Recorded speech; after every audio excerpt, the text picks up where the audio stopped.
Are you looking for an inspiring listen? Something to motivate you? You've come to the right place. Welcome to Women of the Northwest, where we have conversations with ordinary women leading extraordinary lives. Motivating, inspiring, compelling. You know, you talk about the places that you have to go to.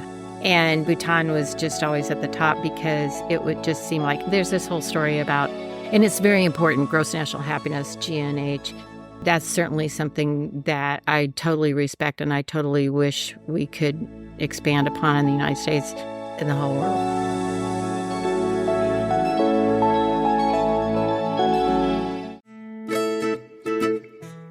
Welcome, listeners, to episode 96. Can you believe that? Almost 100? Hey, contact me on my website and let me know what I should do for that special episode. You can go to jan-johnson.com. I can't wait to hear your ideas. Today, my guest is Ramona Hunter, who traveled with her husband Brad to Buhtan. I had to look on the map to see exactly where that was. So it's south of Tibet and east of Nepal, not far from Mount Everest. India borders it on the south. It has a population of just under 800,000. Oregon is 6 times bigger than Buhtan. One of the interesting things about it is their commitment to gross national happiness. It's a pretty interesting concept. So let's get started. My guest today is Ramona Hunter. Hello, Ramona. Hello. Nice to have you here today. Thank you. It's good to be here. It's really good to be here. You just went on a big trip. Yes. Yes. It's a continuation of a trip that started 45 years ago. Oh. Yes. Yes. Well, we want to hear all about it. Okay. Well, honestly, I was just having this discussion with my sister-in-law who now lives in England, and we were asking each other when we got the travel bug, and we were shocked to find out that it happened between two things, between National Geographic magazine in our own home, which was shocking to have a big family. And we had Sports Illustrated for the guys, which I didn't need. And then we had National Geographic. And then in school, it was my weekly reader. Oh. And it was, and I very, very clearly have the memory of Brasilia. Oh. And it was talking about the new planned capital city for Brazil becoming Brasilia. And now it's just a huge city, and I've never been there, and I don't even know that I want to go there. You know, Rio de Janeiro, yeah. But yeah, so it's been, and then the travel bug for me just continued on with the most amazing teachers, luckily, that I had in school. You know, my humanities teacher, my French teacher. Yeah. And so on. And my whole plan was to teach special education in France. Oh. Don't you know? Why? Because my French teacher was so amazing to me. And she had taught right outside of Mont Saint-Michel. And she taught English in private girls' school. And it just was so perfect. I mean, it wasn't Paris. It was, you know, out in the country. Yeah. And it was closer to Normandy, and I have a family history of my uncle going in there. And it just was so intriguing to me. But back in those days, I was the first of 5 girls to go to college. And I had to pay for my own way to live in France for an immersion. And so I had to make the decision. So I dropped French. I never dropped the need to travel, the urge to travel to live overseas. So when I was a senior, Australia was going through a change in how they educated their teachers, which is it's something that's very common around the world, where they will, it's almost being indentured. You guarantee education for 4 years to teachers, and then they go out and they are given a location to teach, whether they want to be there or not.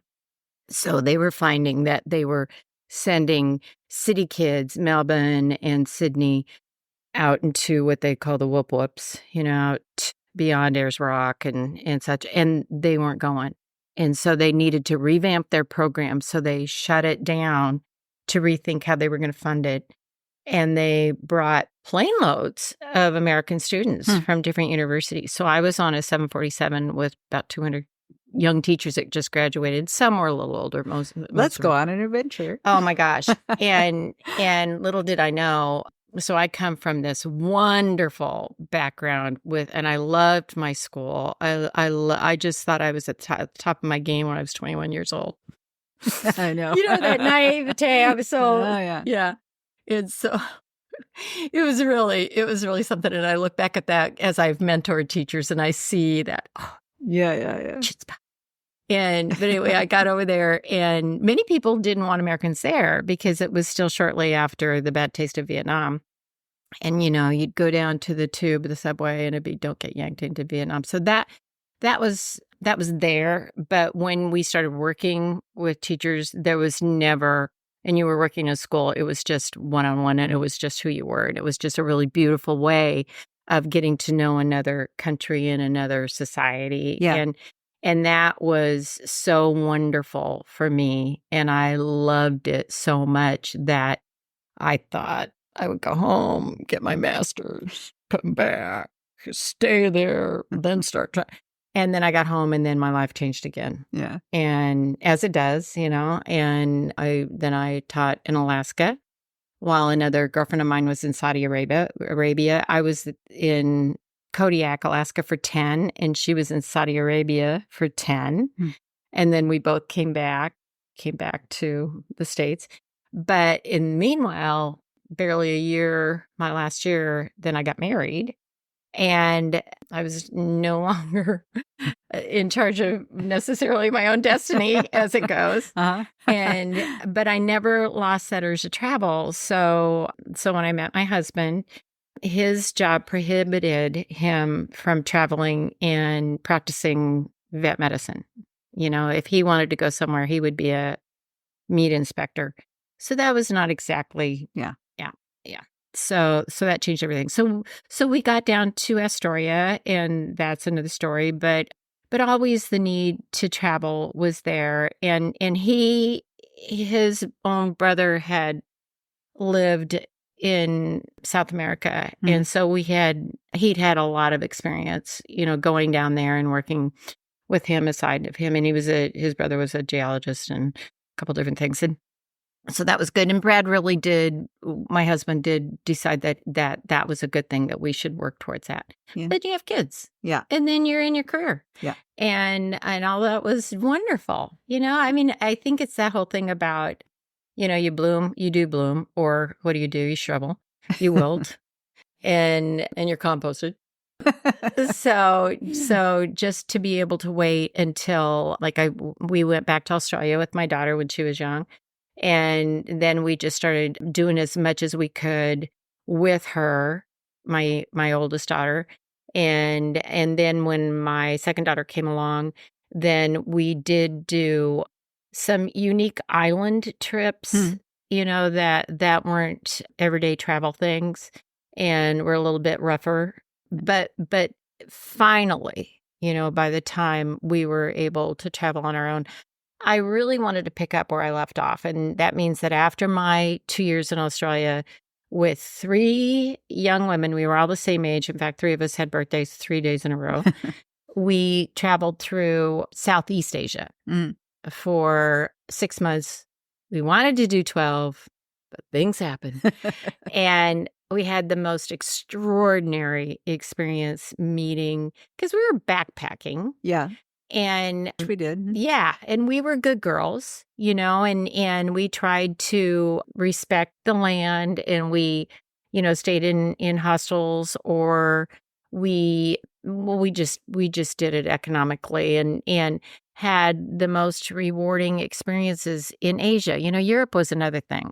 This was just so grassroots and understanding, starting to see the connection from country to country to country with Buddhism, and seeing monks and seeing nuns, and seeing novitiates and seeing young men that were novices and starting to see how respected they were, and even though the countries, we started out in, well, Bali, that's a gift, and all through Indonesia. And then, you just see as we traveled and we got closer and we were traveling actually to the east, Burma was very difficult to be in because it was under such tight control. And they were doing a brain drain, a think tank drain. And then when we went into India, you just saw how people in their lives were really suffering day by day. And that was very tragic. But then when we got on into the mountains, the Himalayas, even in India, then you started to see how much healthier life was as opposed to a city. And it happens anywhere.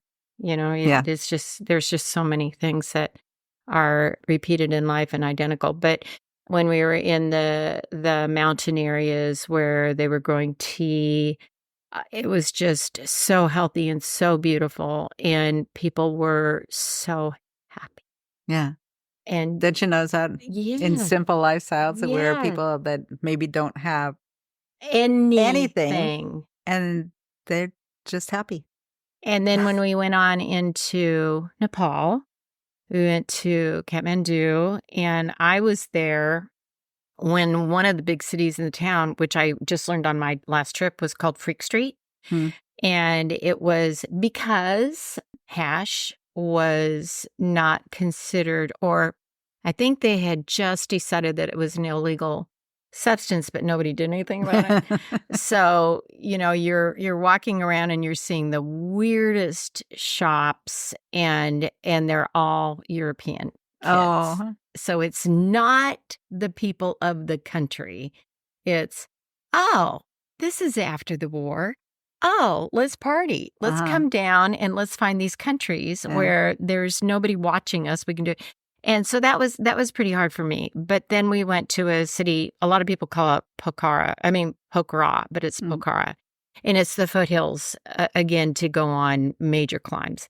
So I'm prior to all the accessibility of really climbing, the highest peaks, and whether it's Annapurna or Everest or whatever. And that was the people that we met were so loving and kind and honest and pure, And they spoke English? A lot of them did, because English was, okay, so this goes back to the study of many parts of the world where you have, and I'm not saying it's always English that's taught, but for example, even in Tanzania, how many different languages, how many different tribal languages did they have? So they have Swahili as their main language. But if you live in a tiny, tiny, tiny little village, maybe you don't have that advantage to learn Swahili. And many times through South Asia, not Southeast Asia, South Asia, the language that they would depend on, the common language, would be English. Because not in, but I haven't gotten to Bhutan, but not necessarily in Bhutan, but in Nepal, Bhutan was always Bhutan. It has never been controlled by another country. It's never been part of the British Empire. But of course, England had India, England had Nepal, and so they brought their British system of education, But when Bhutan moved into more of, we can't keep people out of here forever, things are happening, and we're going to have to make some choices because China's up there, China's taken Tibet. What are we going to do? So they chose English. So that's going back to your question. They chose English as being their primary language. Now, when you're there, people go back to their own language too. And we were told, not that many years ago, probably in the 40s. Well, originally in the 1600s, when Bhutan became Bhutan, there were at least 40 different tribal languages. That's a lot. Yeah. And so to unify, again, they chose one above the rest, but this has taken, 400 years. And what's interesting about how this has played out today, we were right on the border between Tibet and Bhutan when I was with my girlfriends. And that's when we just had some different things that we had a family death, and we had, and so we had our permits to climb Kilimanjaro. We were going to scoot back over there and do that. Well, that didn't happen. But what did happen was we all agreed that we would see these most beautiful people that looked Navajo. Yeah. Yeah. Yeah. And it's interesting, isn't it? Yes. And it was very different because if there are many tribes in India, of course, but there's specific features that I always think about with Indians, and pretty much the same with Tibet, but Bhutan, and it was kind of like this mystical place. And when we were there in 76, it had just barely opened in 73 because they were reckoning with the rest of the world. What are we going to do? And because people are coming in whether we want it or not, kind of like 7 days in Tibet, right? People were going to invade. So it was interesting because we couldn't go there, not only because we were out of time, etc. They didn't have enough roads built. Oh. So even though they opened the country up, then they had to start rethinking their infrastructure. Mm-hmm. And I knew a little bit about this before I went, but in all the years of, you talk about the places that you have to go to or you have to go back to. And Bhutan was just always at the top because it would just seem like, there's this whole story about, and it's very important, gross national happiness, GNH. That's certainly something that I totally respect and I totally wish we could expand upon in the United States and the whole world. But the more important thing is just what happened to them that they needed to open. And that was the freedom to be able to go there under their respective rules. Mm-hmm. And so as we started looking at it, we thought, okay, do we want, and we have known a few people that have gone. A really, really dear friend of ours went and had the guide, and she was there, 15 days. And she had one guide, and she did. I mean, they're still friends, and that ends up happening. You remain friends with the people that you meet there. They touch your heart, you touch theirs. Yeah, and it's so interesting because it's not any financial gain. Whereas it might be in some other place, I'm going to stay in contact with you because maybe you can get me in touch with a scholarship. Maybe you can do this for me. It is nothing like that. It is just that sheer down to earth relationship. Yeah. Mm-hmm. And the honesty that comes with it. And prior to this conversation, we were just talking about religion. And, I was raised Catholic and Methodist, which is so strange, but I'm sure I'm not alone with having a Protestant and, Catholic religion in the same family. But I think what was really important to see for me is the honoring of no matter what your belief system was in being there and seeing people every day not declare that they're Hindu, not declare that they're Buddhist, but they were able to be so good and so loving and so wanting to connect with you as another person and not to get their picture taken with you. I saw that too. Yeah. But that wasn't what it was. And there was, okay, so I'll go back to where we chose National Geographic to go with, because we didn't want to just have one person take us around. We wanted to have more guidance. And we'd read about, they have NG programs that are called cultural tours, and they're very small. And they're not exactly easy. You're going to trek, you're going to live in what they call homestays or ABC hotels, which are very small, very basic. And the food is very much either Nepalese food if you're in Nepal or Bhutanese food. So Bhutanese food is cheese and chilies. Oh, most of every day. And you see how much chili you can handle every day. How hot can you take it?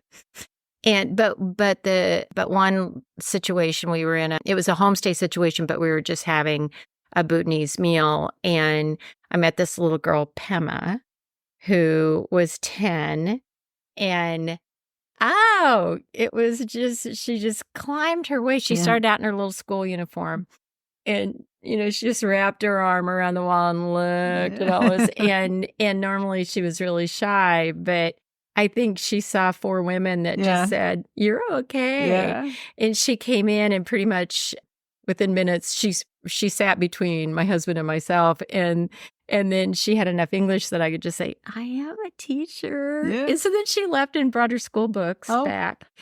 And at 10, oh my gosh, you could see, she showed me school books from a couple years prior, and you could see the progression of her skills, Uh-huh. and you could just see how proud she was. Your teacher's heart And- went boom. totally. And then she asked our driver if she could spend the rest of the day with us.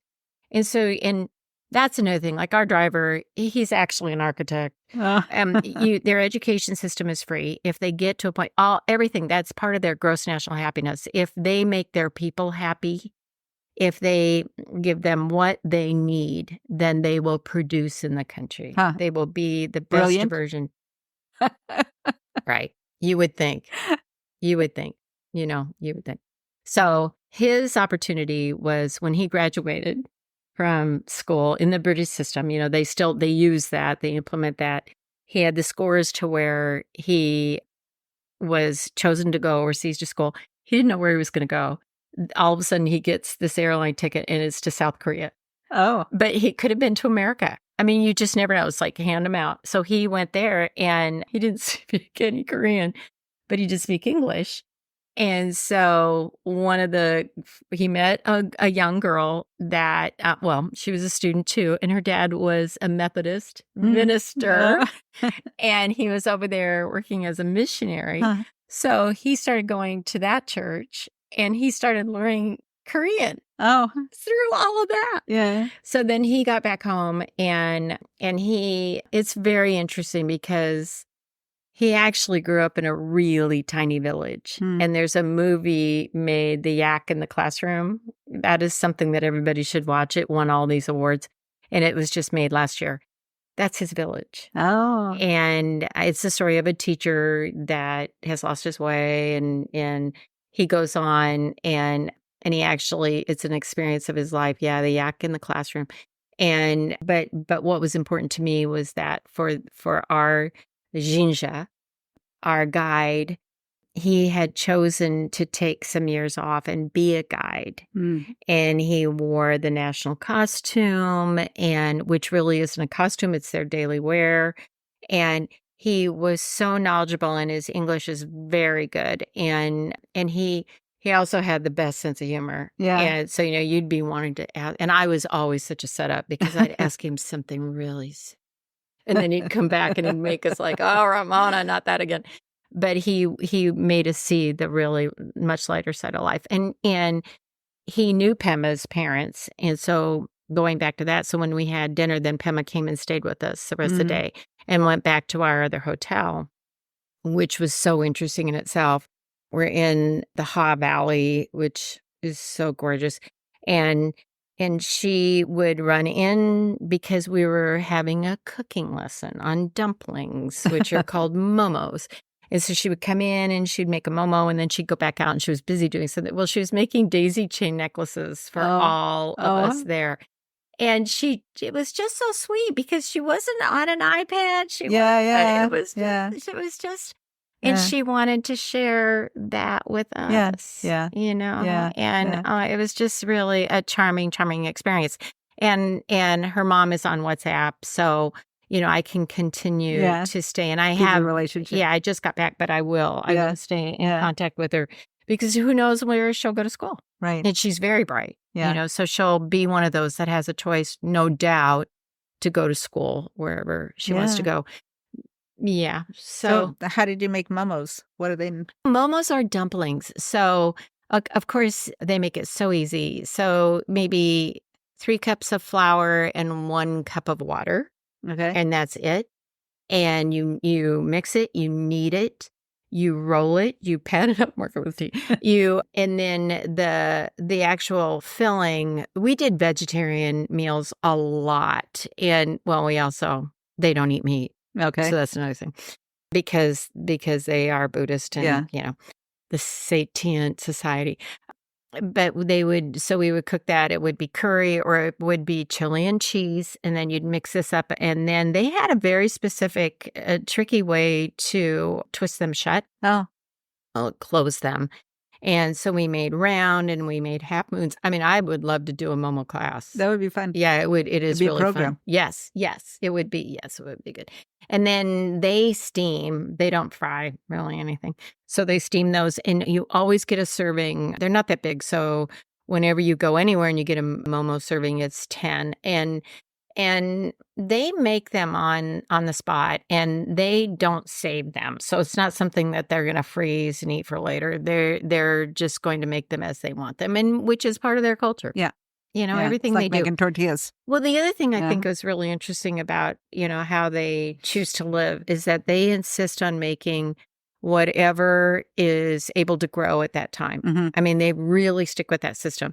And so if it's corn, it's going to be corn. If it's going to be, squash, same thing, more of a winter vegetable. But we had a lot of fruit while we were there. We ate watermelon constantly. It was such a dream. Heavenly. And yeah.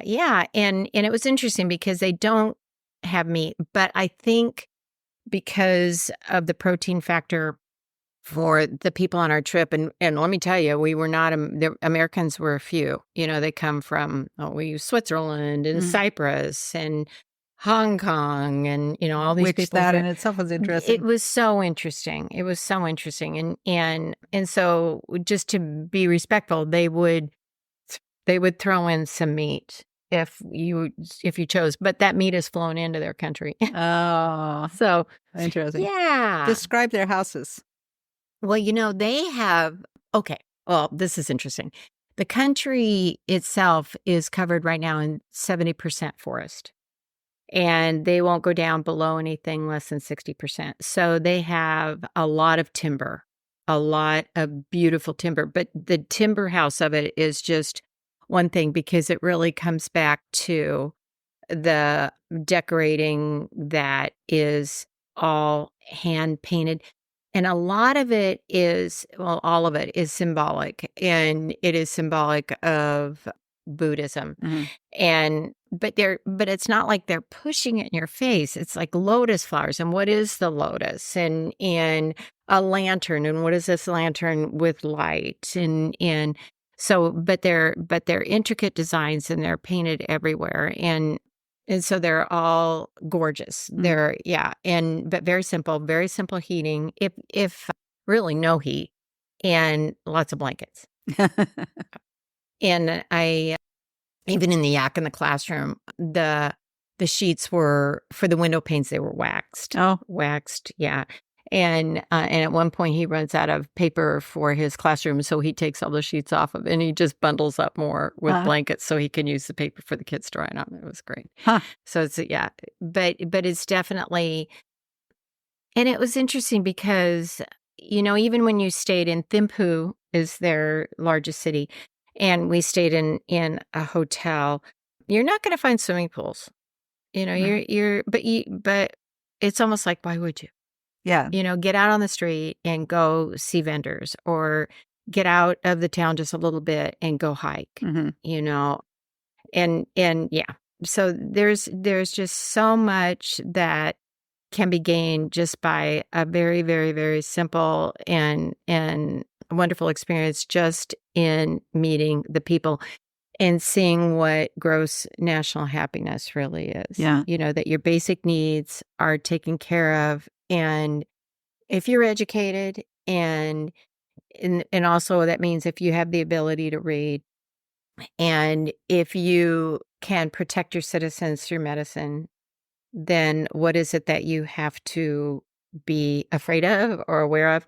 And their biggest problems right now are other countries. And it's not really other countries. It really is the whole political thing about China. And China has moved down on their border. China took Tibet, and they don't really, I've always called it Tibet. Well, China doesn't call it Tibet. And they have actually built some installations along the northern border of Bhutan.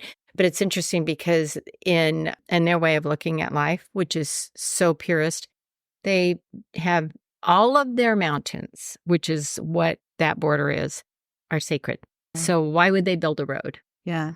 Why would they ever offer mountain climbing?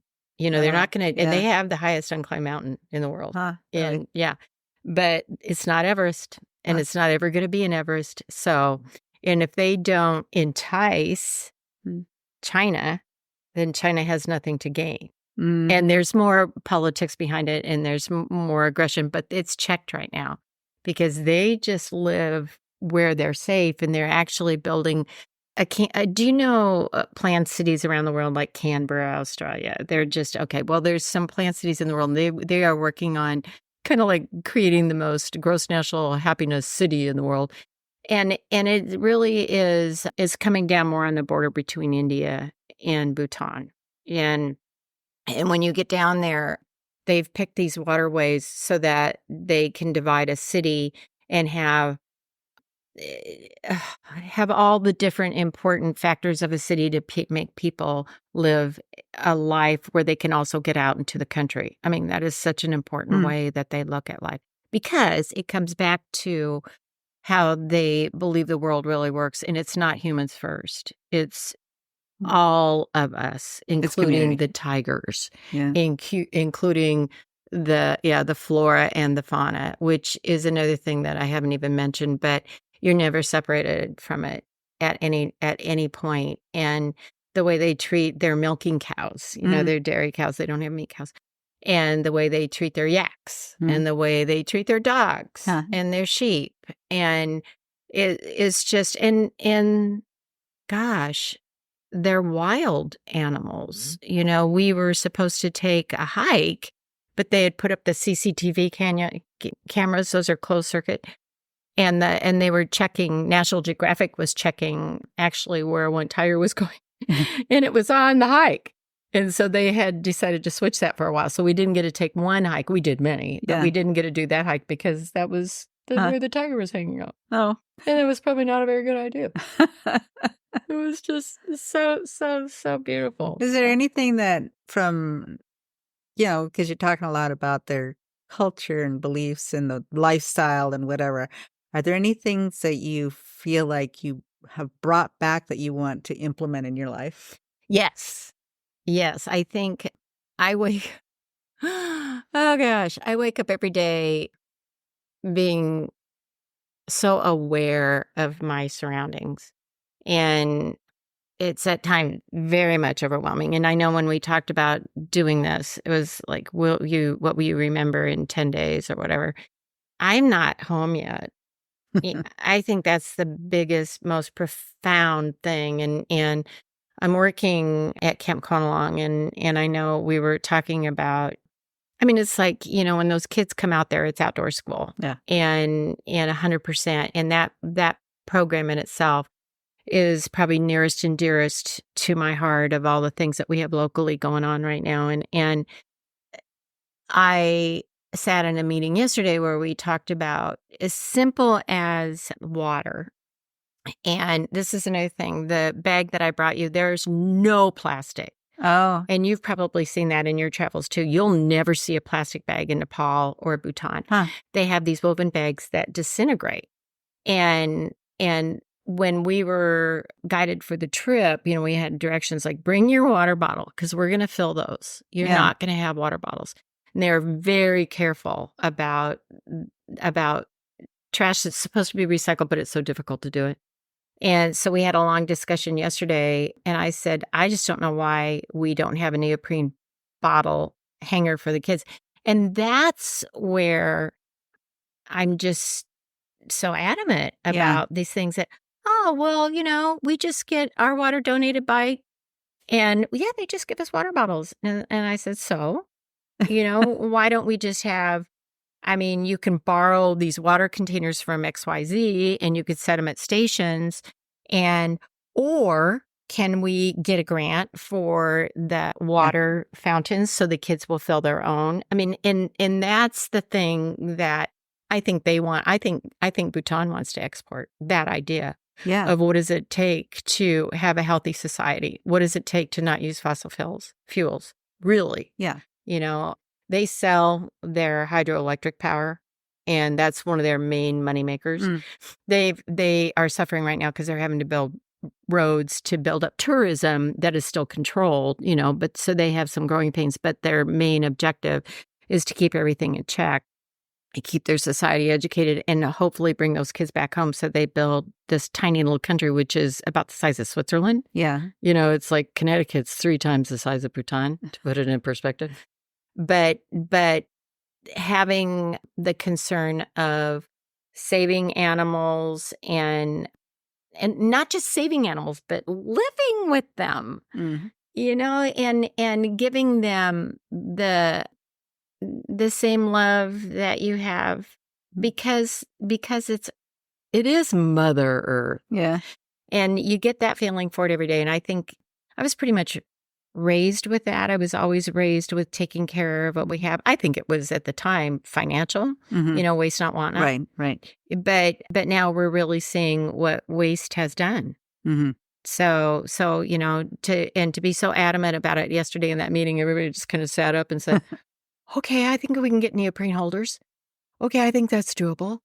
And and it's such a small thing, but isn't that what we always say? Yeah. It starts small, and they're a part of. They're not recognized by the United States yet. I don't quite get that.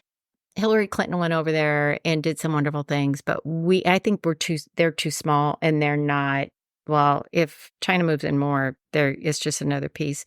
But they are a part of the UN. And they do take their progressive programs to say, 70% is that thinking process and using fabric instead of any kind of plastic. And what do they really eat? They don't need to kill cows. I'm sorry. I mean, both my parents, my grandparents and my husband's grandparents had dairy and beef cattle. But just knowing that you're not going to die eating rice or other things, other sustainable things that we can grow here. I think that's what I came home with. Yeah. And just loving life. Yeah. Being so grateful. Yeah. And it's not to say that I wasn't glad to come home and sleep in my own bed. Right. And well, there's that too. Right. Yeah. The creature comforts that we have. But just really, that's a different outlook. Yeah. And, I knew that to be able to talk to you, it's just hard to try to, I don't have any interest in selling somebody something. It's just that if somebody's willing to listen and just even to read a book about it, because it's a different way of being. And the Prime Minister has done TED Talks, and there's just stuff out there. There's also, it's really tongue in cheek, but I think it's The Monk with a Gun. It sounds terrible, but it's not. It's really very sweet, and it's about their changing society, and it's a beautiful movie. So that's another one. People could watch both of those and get a real sense of what the country's all about. Yeah.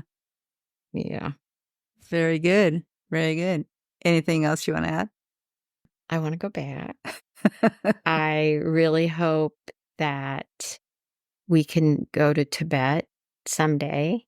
I think I'm not plugging National Geographic, but the good thing that they do is wherever they are, they give seed money to start anybody in like homestay ventures. And for example, in Nepal and Bhutan, right now you can take a homestay, and you don't have to do it just with NG, but if you went with them, you could take a week worth of their beautiful calligraphy or cooking classes or weaving, or you could do some sheep herding. And they are trying to make their way into Tibet, but it's a pretty dicey situation because you're working with China. Yeah. But it's kind of give and take because China knows what they have with Tibet. And right now, the only difficulty in getting into that country is, to get into the country, they are really making it difficult with a visa, all that kind of stuff. And it just really makes it hard. By the time you get everything okay, you might have 5 days. Yeah. And certainly, the Dalai Lama, people probably don't know this, but the Dalai Lama hasn't lived in Tibet for a gazillion years, and he's in India.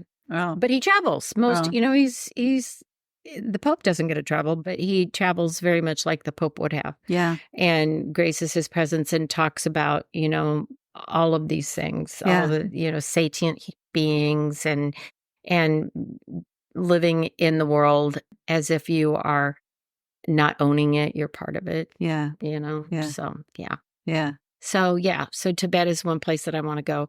But I also just want to keep what I am experiencing, which is so timely. I want to keep it alive, with everything that I do and participate in. Yeah. Yeah. Carry that forward and carry my total faith. Yeah. The faith that I have grown into, being raised Catholic and Methodist, and seeing the beauty in the Buddhist faith. Yeah. Seeing not their 10 commandments, they have a million, but that and yeah. So in the commonalities in all these religions, because it's just so good to be in some other countries and just seeing, different cultures and things that you are not used to or even think about. And something like that is so diverse from what we're used to. Oh, yeah. And maybe if we lived in Portland, LA, big cities or something, we might see more of that, but we don't here on the coast. And it's just we don't. We're just not exposed to we that don't see too many sorries. Right. We don't see. Right. Exactly. Yeah. Right. And it's, diversity is just the best. Yeah. Whether it's animal or human. Yes. All of it is very good. Well, thank you, Ramona. This has been really interesting. It's been fun. Yeah. Thank you for letting me just gab. Well, you are so welcome. Okay.